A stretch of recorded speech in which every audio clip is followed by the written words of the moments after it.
Good morning, people of Earth. Your planet's fucked. It's your fault, and it's getting worse.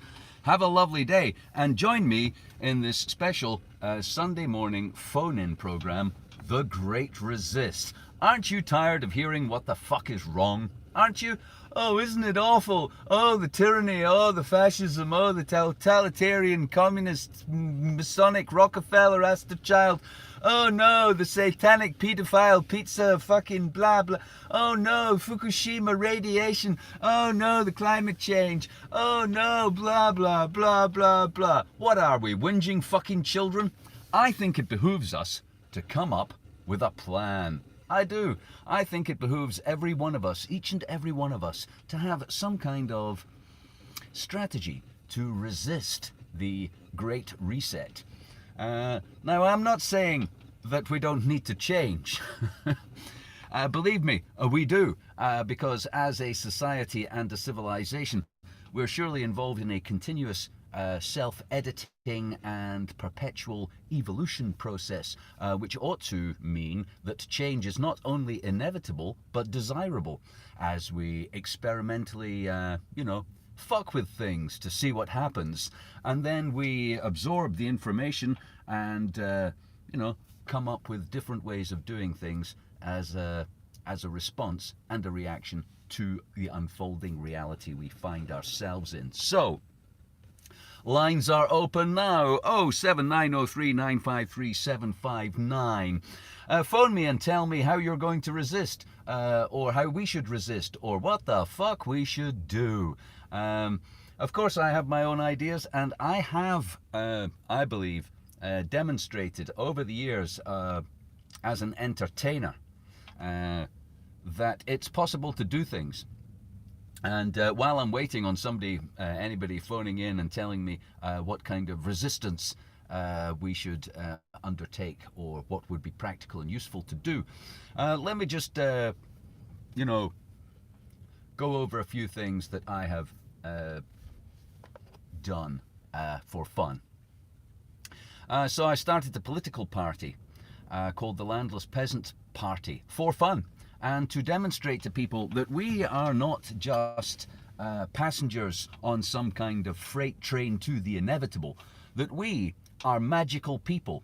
We are magical wizards. Gods, nay. David, I'm with you, dude. It's not quite like you think, David. So yeah, we are magical wizards, and we manifest reality for ourselves, and to a degree then this reality becomes someone else's reality. So me sitting in my room thinking, I should start a political party and demonstrate that the shit can be done. Truth reporter, good morning. Yes, it was cool. I will come to how uncool it became. So you dreaming things up inside your head is okay. I'm sure that's a lot of fun. But it's not the same thing, Natalie King, good morning. It's not the same thing as making it real for other people.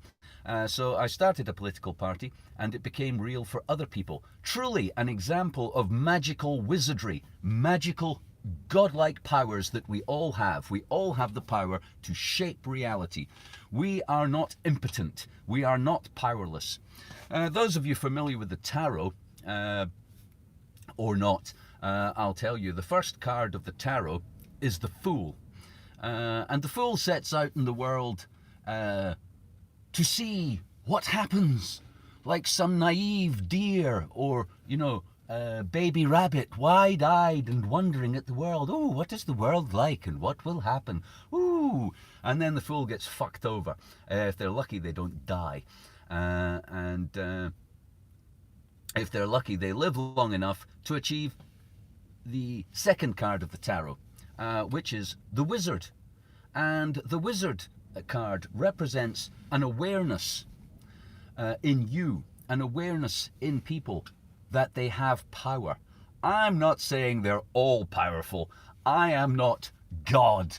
I am not going to be fucking waving my magic wand and creating planets and worlds.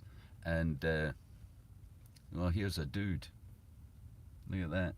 Just walking about in the wilderness, checking his phone. How millennial. Yeah, but we do have power. We have the power to do things and for those things to become real for other people. And that is powerful juju. It really is. And so, while waiting, I'll give you a little potted history of the Landless Peasant Party. First of all, if you don't have land, you are the livestock of the people who own the land you're on. You might as well be fucking cattle, because in a very material sense, that is your reality. That is your status. That's your status. If you can't stand on a piece of ground and say, this bit's mine. Now, you don't have to have that physically, legally, like a sort of purchase thing. It needs to be some kind of claim to, perhaps it's a community claim, or, maybe you rent it or whatever. You can't hear me. You can't hear me. Well, I put the microphone over there so that when people phone in, yo, good day. Let me just check. Am I being heard? Because I would hate to think the last 5 minutes were completely blank on the video. Yo, yo, yo, testing, testing, testing. Oh, good, good, good. Well, I think I'm gonna shout, put my hands up and throw my head back and come on now, don't forget to say you will. Yeah, don't forget to say hey. All right. Okay. Good, thank you. Manifesting your will. Manifesting your will and making reality, making other people's reality have elements of your reality in it, is what I would call wizardry. So if you go out on the street and get a soapbox and stand up and start shouting about what you believe in, sure, that's an empowering act of wizardry. But most people are just going to think you're a nutter. So if you start a political party, this is the strange thing about props and scenery.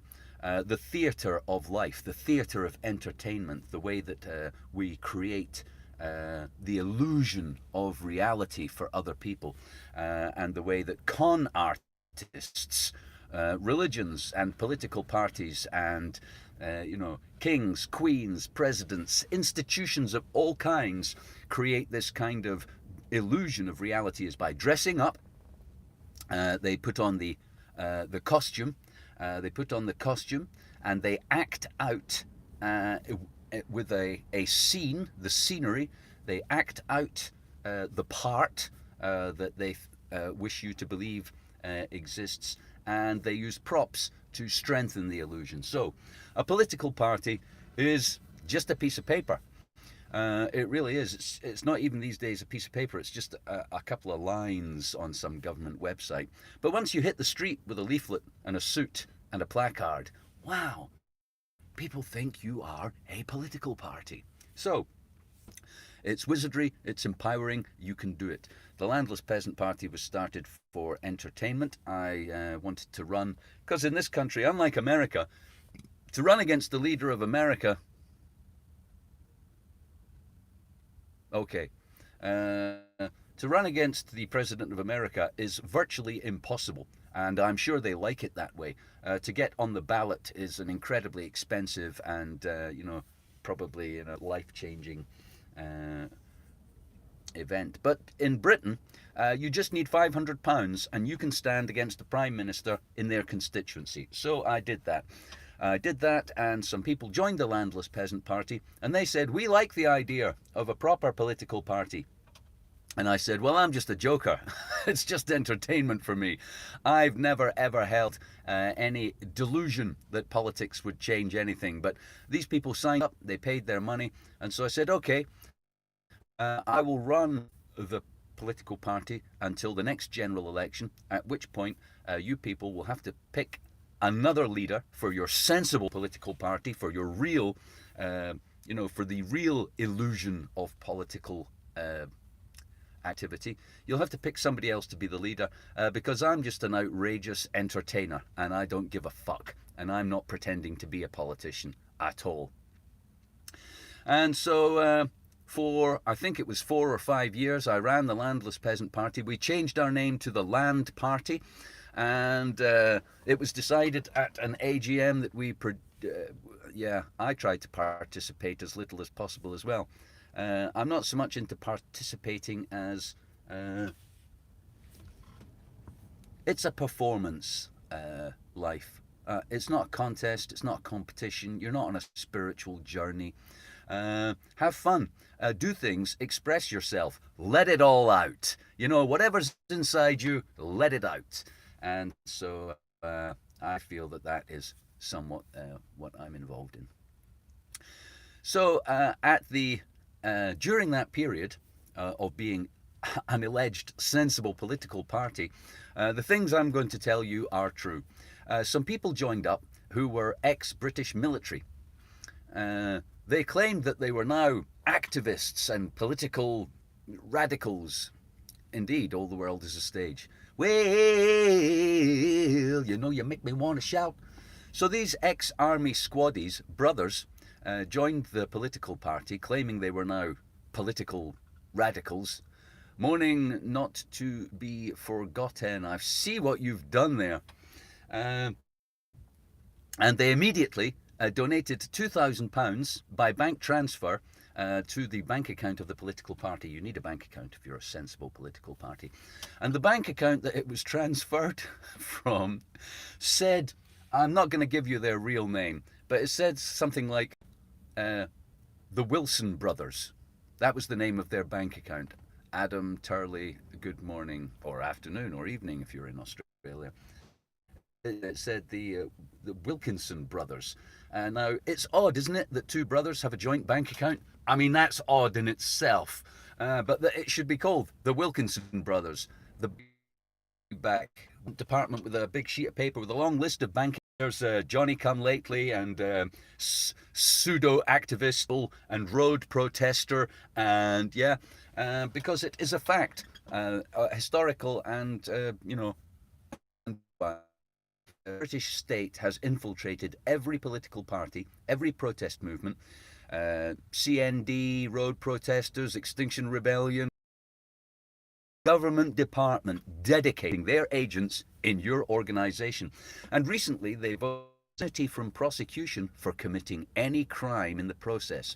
This is because policemen, while undercover in Britain, started sleeping with a road activist, got her pregnant, she gave birth, brought a new life into being that was fought by an undercover state agent pretending he was against the building of roads. So he was prosecuted successfully, I believe, and subsequently the government has brought in a new law making all agents of the state immune from prosecution for any crime they commit while they're undermining your legal activity. These brothers repeatedly requested of me that they be allowed to put Land Party leaflets through letterboxes and go on campaigns for the Holly Gregg, Justice for Holly Gregg, PISH, conspiracy anti-Westminster pedo-fucking party. I told them to fuck off, and then I spent all of their money standing against David Cameron in 2015. And then I folded the party after that election because I can't be bothered with other people's pish. Honestly, politics is a waste of your time and anybody else's. Politics is a dead end. It's a dead end for change. If voting changed anything, they wouldn't let you do it. They really wouldn't. Politics is a game set up to make it look like you have some kind of rights or representation. You don't. Don't look for it. They're not going to give it to you. And the game was set up to make sure you can't have it. And so what else? So in the great resist, one of the things I like to do to resist is simply speak my mind. Is to say things people find uncomfortable. I don't know, whatever you think. Say whatever you think. I don't want to tell you what I think so that you get the picture about what you think. Say what you think. Disagree with me. Yeah, I will be true to my lack of belief also. Don't believe the government, and You know, as Buddha said, don't believe anything unless you believe it. Yeah, that's right. All states. Statism is basically a mafia banditry. There are no borders on planet Earth that were not created by or kept in place by force. The borders on planet Earth are lines where the armies stopped fighting. The borders on Earth are not some kind of collegial, gentleman's agreement that was talked out between one country and another. It's where people died attacking and or defending for their, for their desires. So, the Great Resist. What are you gonna do? I just simply cannot spend the rest of my life complaining about shit. I won't. I honestly won't. I hate people who just complain about shit and don't do anything.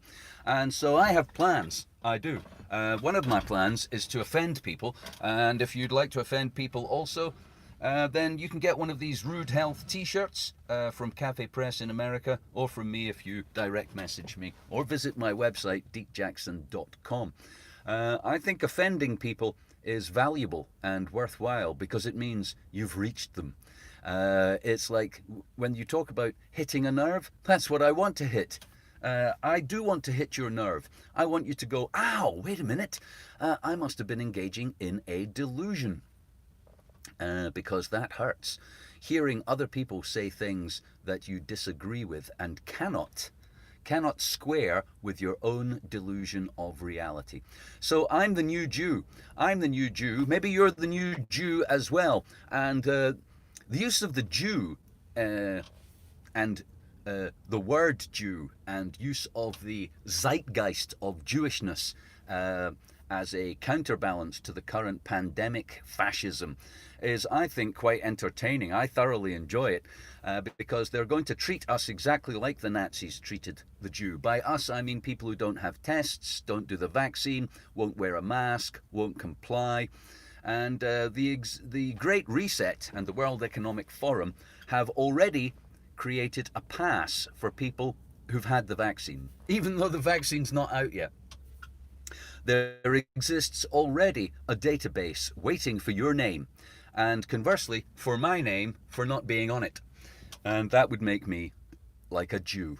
Like a Jew. I'm not Jewish. My penis is intact, and I don't believe I'm God's chosen people. Those things would make me a fucking moron. And if you think God made a mistake and you had to have a piece of your penis cut off, and that God chose you specially for that, you're a fucking moron. And I would like to say that I'm not being biased or prejudiced just to Jews, because I also think if you're a Christian or a Muslim, you're a fucking moron too.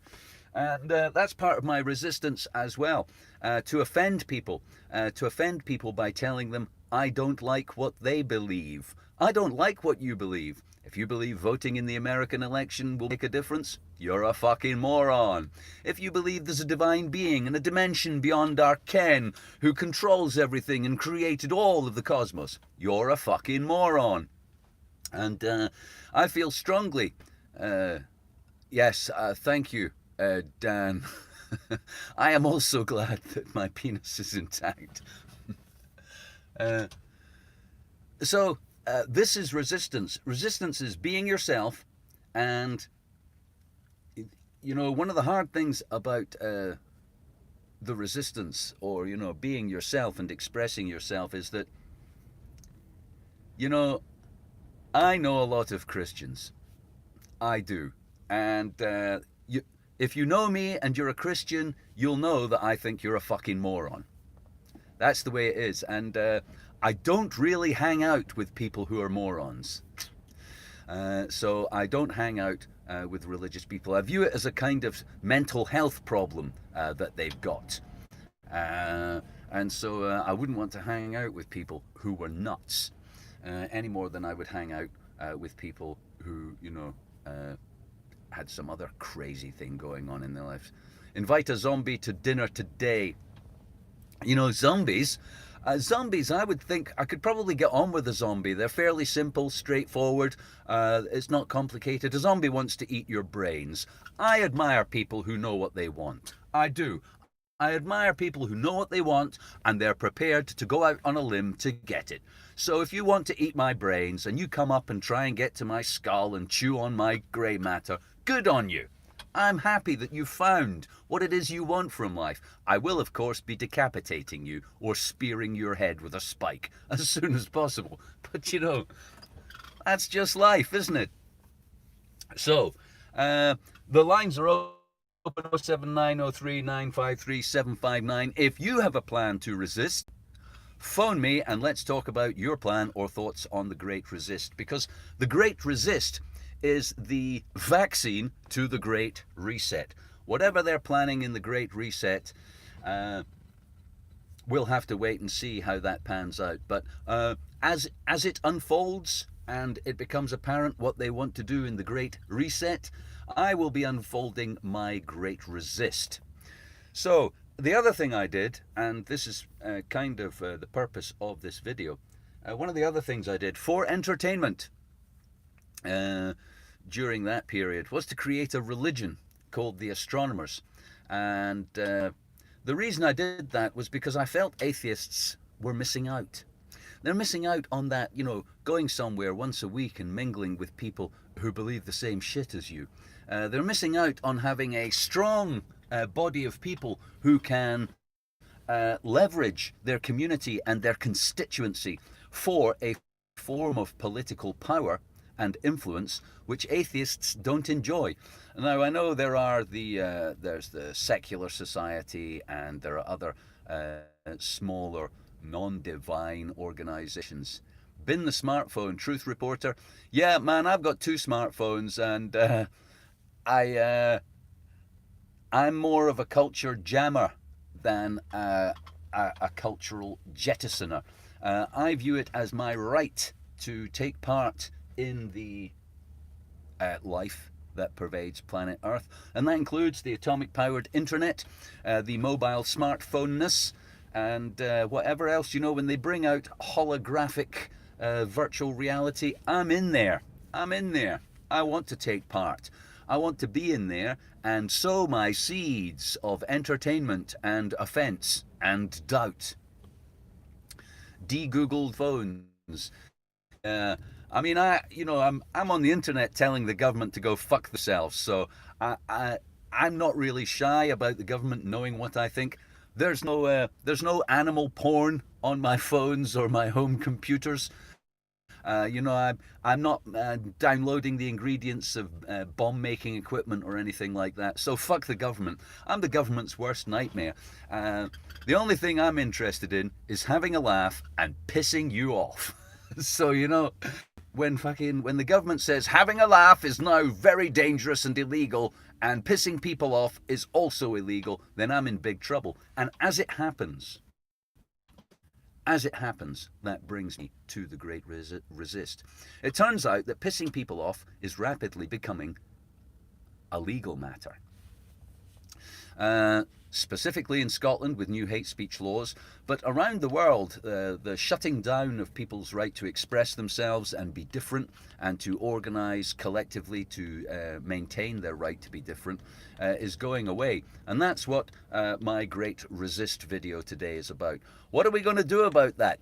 Because I want to continue pissing people off. I do. I want to continue speaking my mind, having a laugh, and pissing people off. And so if nobody's going to phone in, yeah, it will be worth a laugh. I'll be wrapping up now with offering you this. Theastronomers.org is a website. On it, during this week, I will be publishing, finally, after, I've spent quite a lot of the summer enjoying myself. I'm not apologising, it was great. I've had a great time. I have enjoyed myself. And so I haven't been working on, things that... other things that interest me, but it's getting cold and dark here in Scotland, so I'm going to be spending some time on the internet at night. And so I'm going to publish the Astronomers Bible over the course of the next week, and I urge you to declare yourself to be an astronomer.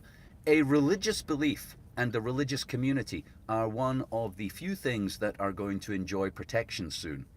And I'm going to have it. I'm going to have religious protection for my religious rights and beliefs. That is my great resist to the Great Reset. Whatever the Great Reset is pouring down, chug, chug, chug, chug, chug, chug. The Great Reset. It's like a home brew. Chug, chug, chug, chug. They're cooking it up in a special microbrewery for you, and you're going to be drinking it.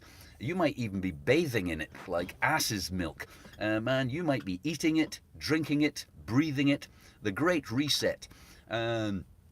It's a fashion phenomena. It's a giant blockbusting Hollywood movie, a platinum-selling album. It's a, Booker Prize-winning paperback, hardback, Oscar-winning, Nobel Prize-winning shit, man. You're getting the Great Reset. You are getting it. Great! And I don't want it. Or I may not want parts of it. I may not want any of it. Whichever bit I don't want, my religion will offer me the protection. Yeah, the great new flavor of Kool-Aid. I don't want to... I'm sure it's not a surprise to many of you, but do you know what? We need to change. So I'm not against change. I'm against things being done to me without me being involved and without the truth being told. That's what I'm against. I'm against lies, deception, force, compulsion. That's what I'm against. I'm not against change. The planet's fucked. It's our fault, and it's getting worse. Happy forenoon, Scott of... Is that Gaia or Gaza? I mean, those are two wildly different environments. I should confess the focal range of these is not great for where the phone is at the moment. So, Gaia. Ah, yeah, Gaia. Professor Lovelock. The living entity that is planet Earth. I somewhat subscribe to that, romantic ideal, but I would say, as an astronomer, I believe the entire cosmos is alive. It's an anima mundi. There is nothing dead. We are all fluxing, changing in the moment, in a maelstrom vortex of momentary reality. Danish Parliament forced vaccination. France and Italy compulsory vaccination also. So my religion, the Astronomers, forbids me to have medical treatments or vaccinations that I don't want. And so, and to conclude then, since nobody phoned in, and the lines are open, join the Astronomers. You don't have to pay anything. It's free. Just say you're an astronomer. Visit the website, theastronomers.org. During the course of this week, I will be updating it with a set of beliefs, principles, observations, and sacred facts, so that we can all have something to back us up as we resist the Great Reset. Okay, thanks for tuning in. I'm off to have a wonderful time on planet Earth, manifesting my magical will in a reality maelstrom that remains a mystery and will be forever and ever and ever. One time. See you later.